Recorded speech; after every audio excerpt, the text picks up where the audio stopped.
And welcome दोस्तों, आप सभी का स्वागत है मेरे YouTube चैनल पर। मैं हूं निदा और मैं आज आप सभी को एक ऐसा टॉपिक बताने जा रही हूं जिसमें लेडीज सबसे ज्यादा कंफ्यूज रहती हैं। तो मैं आपका इसमें कंफ्यूजन दूर करने वाली हूं, जिससे कि आपको आसानी से पता चल जाएगा। देखिए फ्रेंड्स, पीरियड्स आने से पहले आपको प्रेगनेंसी वाले लक्षण दिखाई देते हैं, लेकिन फिर भी आप प्रेग्नेंट नहीं होती हैं। तो क्या वजह है, क्या है जिसकी वजह से आपको पीरियड से पहले प्रेगनेंसी वाले लक्षण तो दिखते हैं लेकिन प्रेगनेंसी नहीं होती है? तो इसका आज मैं आपको बताने जा रही हूँ किस वजह से आपको ऐसा होता है। तो चलिए शुरू करते हैं।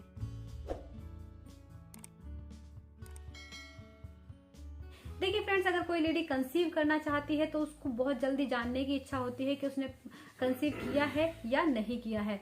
तो उसके लिए आप जैसे पीरियड का मिस हो जाना सबसे पहला लक्षण माना जाता है। लेकिन पीरियड से पहले, पीरियड से जैसे ही आपको लगता है आप कंसीव कर लेंगी, तो उसके कुछ दिन बाद, एक दिन बाद, 2 दिन बाद आपको कैसे पता चलेगा कि आप प्रेग्नेंट हैं या फिर आपको पीरियड्स आने वाले हैं? तो फ्रेंड्स, मैं आपको लक्षण जो बताने जा रही हूँ, अगर आपको ये लक्षण आपकी डेट से 10 दिन पहले दिखाई दे रहे हैं तो आप प्रेग्नेंट नहीं हैं। ये लक्षण है प्रेगनेंसी से मिलते जुलते होते हैं, लेकिन ये प्रेगनेंसी नहीं होती है, पीएमएस होता है। पीएमएस यानी कि प्री मेंस्ट्रुअल सिंड्रोम। देखिए क्या होता है, आपको होती है शुगर क्रेविंग, यानी कि इसमें आपको पीरियड से पहले, पीरियड से 5 से 10 दिन पहले आपको कुछ मीठा खाने का मन करता है, आपको चॉकलेट खाने का मन करता है, चाय का मन करता है। ये होती है शुगर क्रेविंग। अगर आपको ये सारी चीजें हो रही है तो ये है पीरियड्स का लक्षण, ना कि प्रेगनेंसी। दूसरा आपका होता है मूड स्विंग। देखिए मूड स्विंग जो होता है, यानी कि बार बार मूड चेंज होना, ये जो होता है ये प्रेगनेंसी का भी लक्षण है और ये पीएमएस का भी लक्षण है। तो इसमें आप कंफ्यूज ना हो, तो ये पीएमएस में भी होता है। तीसरा लक्षण ब्रेस्ट में टेंडरनेस। पीरियड से 5 से 10 दिन पहले आपकी ब्रेस्ट में चेंजेस आने शुरू हो जाते हैं, तो ये होता है पीएमएस का लक्षण। प्रेगनेंसी का भी होता है, लेकिन प्रेगनेंसी के टाइम पर थोड़े इसमें चेंजेस और इसके साथ और भी लक्षण फील होते हैं। चौथा लक्षण आपका नींद का ना आना। देखिए जब आप पीरियड्स आने से पहले आपको नींद नहीं आती है तो ये पीएमएस का लक्षण है, यानी कि प्री मेंस्ट्रुअल सिंड्रोम। तो ये जो है पीएमएस की जो प्रॉब्लम है, ये बहुत सारी लड़कियों में होती है। जो काफी सारी लेडीज ऐसी होती है जो बोलती है कि हमें प्रेगनेंसी वाले सारे सिम्टम्स फील हो रहे हैं, लेकिन हम प्रेगनेंसी टेस्ट तो नेगेटिव आ रहा है। तो ये पीएमएस होता है, ना कि प्रेगनेंसी। देखिए अगर आपकी प्रेगनेंसी होती है तो आपको स्पॉटिंग होती है, चक्कर आते हैं, क्रैम्पिंग होती है, ये सारी चीजें भी फील होती हैं। फ्रीक्वेंटली यूरिनेशन, ये भी आपकी प्रेगनेंसी का लक्षण है। लेकिन इससे अलग देखिए शुगर क्रेविंग आपको प्रेगनेंसी में नहीं होती है, तो आप इसमें कंफ्यूज ना हो, ये पीएमएस का लक्षण है, ना कि प्रेगनेंसी का। तो अब हम बात करते हैं पीएमएस की प्रॉब्लम आखिर होती क्यों है। देखिए पीरियड से थोड़े टाइम पहले एस्ट्रोजन और प्रोजेस्टेरोन हार्मोन का लेवल में शिफ्टिंग होती है।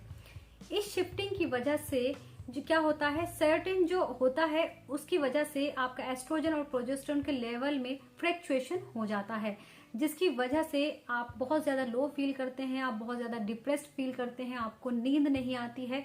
तो ये जो है पीएमएस का लक्षण है। इसके अलावा पीएमएस की प्रॉब्लम को ठीक कैसे कर सकते हैं, तो इसके लिए बहुत आसान उपाय है। आपको करना क्या है मैं इसमें आपको बताऊं। इसके अलावा फ्रेंड देखिए, जैसे पीएमएस की प्रॉब्लम जो है, इसकी वजह से आपको कंसीव करने में भी प्रॉब्लम हो सकती है। तो इसका सॉल्यूशन क्या है? देखिए सॉल्यूशन इसका ये है कि आपको अपने क्या है, फिजिकल एक्टिव आपको अपने आप को रखना है, यानी कि आप एक्सरसाइज करें, पानी ज्यादा से ज्यादा पिए। इसके अलावा आपको अपनी डाइट का ध्यान रखना है। देखिए अगर आपको पीएमएस की प्रॉब्लम है, यानी कि प्री मेंस्ट्रुअल सिंड्रोम है, आपको ये हो रहा है, तो क्योंकि ये प्रेगनेंसी के जैसे ही इसके सिम्टम्स सिमिलर होते हैं, एक जैसे होते हैं, तो आप कंफ्यूज हो जाती हैं। तो पीएमएस को आपको सबसे पहले ठीक करना होगा, ताकि आप अच्छे से कंसीव कर सकें, आपका ओवुलेशन सही से हो सके। तो पीएमएस में एक तो डाइट का आपको ध्यान रखना है। डाइट में जैसे कि आपको डेट से पहले कुछ चीजें करनी है, विटामिन डी रिच फूड खाने हैं, आपको सन बाथ लेना है, ओमेगा 3 रिच फूड खाने हैं जिसमें ओमेगा 3 होता है, जैसे कि अखरोट हो गया, आपकी फ्लैक्स सीड हो गए, ये चीज आपको खानी है। इसके अलावा आप दूध पिए, इसके अलावा आप कर्ड खाएं, जिसकी वजह से आपका मेटाबॉलिज्म ठीक होगा। ये मेटाबॉलिज्म को ठीक रखने में काफी फायदेमंद होते हैं। दूध, कर्ड, ये मेटाबॉलिज्म को ठीक करते हैं। और इसके अलावा हरे पत्तेदार सब्जियां खाएं, जिसकी आपका अगर मेटाबॉलिज्म ठीक होगा तो आपकी ये पीएमएस की प्रॉब्लम बहुत आसानी से ठीक हो जाएगी। अगर ये सब चीजें आप कर रहे हैं तो आपको नेक्स्ट मंथ आपका जो पीएमएस की प्रॉब्लम है नहीं होगी। तो आप इसकी वजह से आसानी से कंसीव भी कर सकते हैं। तो फ्रेंड्स, इसमें कंफ्यूज ना हो, पीएमएस और जो प्रेगनेंसी वाले सिम्टम है थोड़े सिमिलर होते हैं। तो जो मैंने आपको इसमें आपको क्लियर कर दिया है। अगर पीएमएस की प्रॉब्लम है तो इन सब चीज़ों का ध्यान रखें। और इसके अलावा आप मुझसे कुछ भी पूछना चाहें तो आप मुझसे कमेंट बॉक्स में पूछ सकती हैं।